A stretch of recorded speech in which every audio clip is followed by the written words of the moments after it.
Thank you, Madam Speaker. First, I want to send my deepest condolences to the families of Maurice Njoka and Patrick Kariuki Munene. So, Speaker, it is very unfortunate that the bullet that is purchased by the taxpayers' money is the same one that has made them be killed, Madam Speaker. Madam Speaker, and this is the point, the Ishara Level 4 Hospital. Madam Speaker, it would not be enough to refer this matter to only National Security Committee. It should also the Health Committee, because on the issue of Runyenjes Level 4 and Ishara Level 4 Hospital, it's similar issues. It's poor service delivery, lack of drugs, lack of medical services, Madam Speaker. Therefore, I want to appeal that if you could also include the Committee on Health so that we can check the quality of facility services that we have in Embu, because it's very unfortunate, Madam Speaker, that Embu continues to have these demonstrations. They have a right, Madam Speaker, under Article 37, that they have a right to demonstrate, to demand for their rights as it should be. And I want to thank Senator Dr. Mundigi for being steadfast and supporting his own people whenever they are being touched, Madam Speaker. Madam Speaker, the final point I want to make is on IPOA. Independent Policing Oversight Authority, Madam Speaker, must up their game. I think we have seen IPOA only appearing as reactive body, Madam Speaker. And I want to call upon, today we were with the Inspector General of Police, and some of the members of Security Committee are here. I don't know whether all of them are here, but I think Senator Sifuna is a member of Security Committee. You must call IPOA. Madam Speaker, 2 years down the line, the young man that was beaten in Nandils town by the police of Anti-State Police Unit have never been arrested or prosecuted, Madam Speaker. There were people that were killed in Kimwani, in Tindre sub-county. They have never been prosecuted up to today, Madam Speaker. What is the work of IPOA? If IPOA does not want to function, we should wrap it up, Madam Speaker. And therefore, Madam Speaker, I heard Senator Sifuna saying that we cannot compensate. I want to inform him. I know he has been busy with Linda Mwananchi issues. The Kenya National Commission on Human Rights has come up with a report on how Kenyans who are killed in demonstrations are going to be demonstrated. I think to him, what is expired is because he left ODM. But Madam Speaker, and they must be compensated, they will be compensated. I want to inform him that UDA and ODM just met in State House. The 10-point agenda is still on course.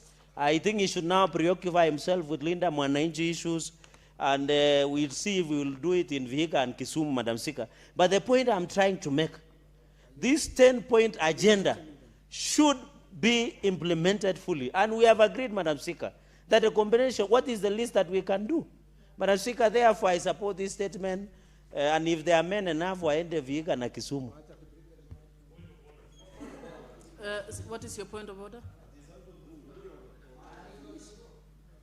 Proceed, Senator Sifuna.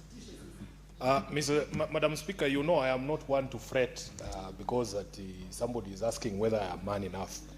You know, the Senator for Nandi cannot utter the words that he uttered at the point when he was concluding his remarks. It's an open threat to a member of this House. He's asking us to demonstrate that we are men enough to go to Vihiga and Kisumu. Honorable Speaker, in that conversation in the morning with the police, we agreed that we want to build a country where everybody is free to sell their policies anywhere in this country. I want to assure the Senator of Nandi, just a minute and then you'll inform me. I want to assure the Senator of Nandi that, yes, the Senator of Nandi is welcome to sell his policies anywhere in this country. You're welcome to Nairobi, you're welcome to Bungoma.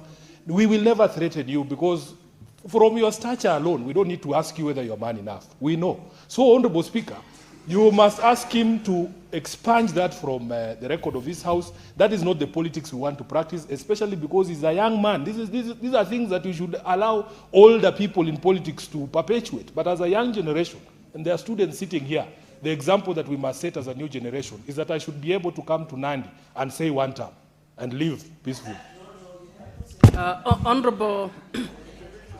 Honorable Cherargei, I think your final remarks would amount to a threat.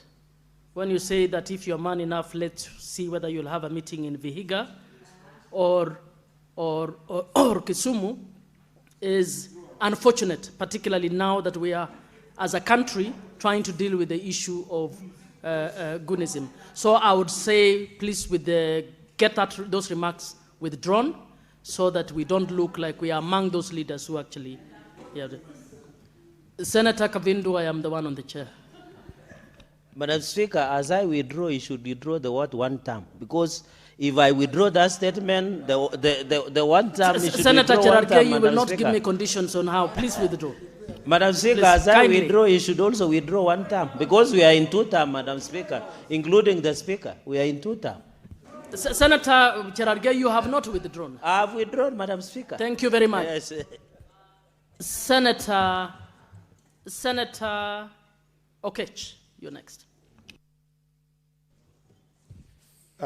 Madam Speaker, I also wanted to thank you for this opportunity. I also wanted to just add a voice on the statement by Senator Mundigi on the issue of police brutality in Embu County. And Madam Speaker, I think this is a